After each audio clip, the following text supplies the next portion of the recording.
Hello from the Andrati studio live at ICSG 2016. My name is Ade, and joining me today is Dr. Damir Novosel, current IEEE PES President and President of Quanta Technology. Yes. And Damir, you actually gave us a good talk on the lessons learned from the smart grid.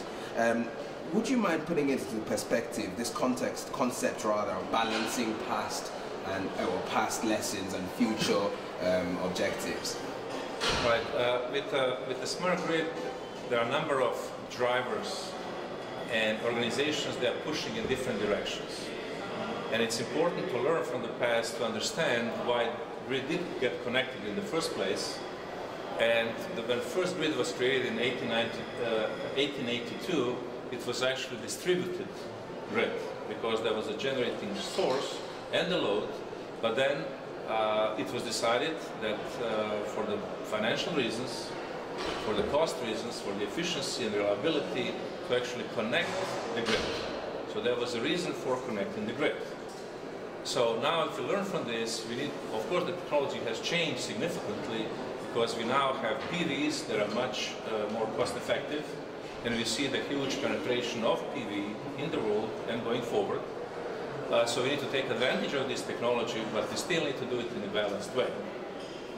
And to explain a little bit further, we have a situation when people would say there is no need for transmission grid anymore. And there are some people that are saying that distributed generation will never be cost effective. And we believe that the hybrid system is the system of the future. So we need to do it in a balanced way. We need to have both transmission grid, and we need to have distribution grid, but also distributed energy resources. Okay. One of the things, obviously, you're working over at the IEEE Power and Energy Society is, looking at roadmaps and pilots. Could you tell us a bit about, what's gone wrong? Because there have been a lot of pilots out there, right?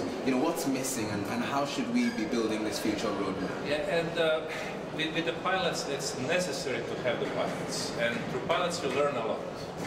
Of course, it's always important aspect is to look from the perspective of the benefits, not just the technology itself. So, but how technology can help solve the issues that we have or address some of the drivers that we have. Because of course the big driver is reducing the carbon emissions.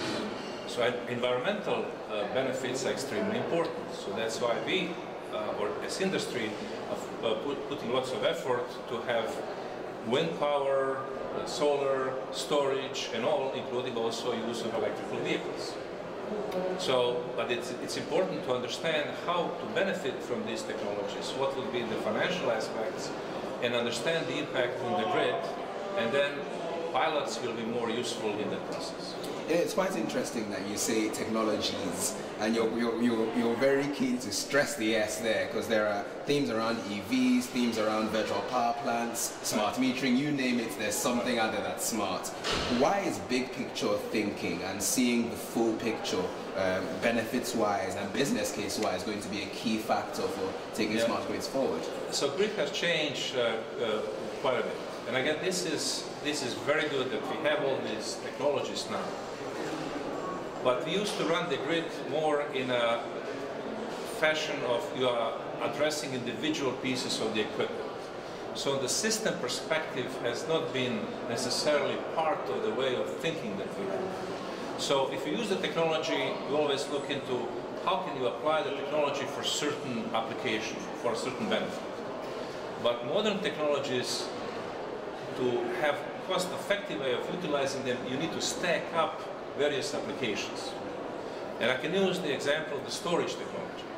So if you use the storage, for example, there are a number of issues now related to wind, when you have to curtail the wind because the system cannot sustain, it gets congested.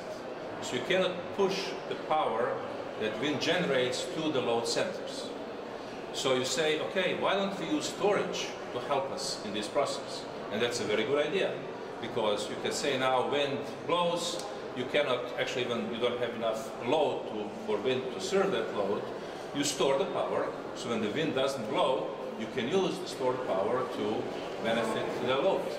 It all looks good, and it is, but the storage is still quite expensive, and you don't get net present value below 5-10 years, 10 years or more. So what you need to be really careful about then, when you have this storage, so not to use it just for 1 or 2 hours a day, but how about using the storage for more hours in a day, for other applications? So other applications would be so-called frequency regulation, because you have these days with all the smart inverters, there is issue with managing the frequency and managing the inertia in the system. So if you are now utilizing storage for this type of application, then you start adding additional benefit. There can be some benefits related to deferral of T&D assets, building some additional assets. So you start adding additional benefit to it. So if you start adding up all those benefits, you're suddenly getting into a situation that you have the business case. But the key aspect is that you have to stack up the benefits. And it's also a very important factor is the regulation. Because regulation very often tries to use the old-fashioned way, like storage. It's treated as generation. And storage is clearly not generation because it can be used for T&D deferral. So it's really a T&D asset. And if regulators step back and start looking into all these benefits and start treating storage as generation asset, transmission asset, D asset, suddenly they will be promoting actually deployment of storage. So because regulators want to promote storage, but if they prevent utilizing the benefits in the right way, then you really don't promote storage. So that's that catch 22, you know, that you have, and the importance of understanding these aspects and addressing. So ultimately, and I think it's probably a good place for us to round the session off, ultimately, are you saying we need smarter thinking to realize a smarter grid? Yeah, that's an excellent point, because very often we see smart grid as technology only. And again, that's not smart. Firstly, for smart grid to be smart, it has to be across the electrical system, starting with consumers, distribution system, transmission system, generation. Then the grid is smart. Then it's not just the technology, it's how it processes. It's also the regulatory aspects. All tying it together, doing it in a smart way, then you really get the smart grid. Well, thank you very much, Damir.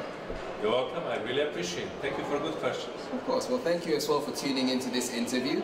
If you'd like to hear more about the smart grid or the smarter grid and what's going on obviously in the region and on a global perspective, please click on the links below and around your screen. Thank you.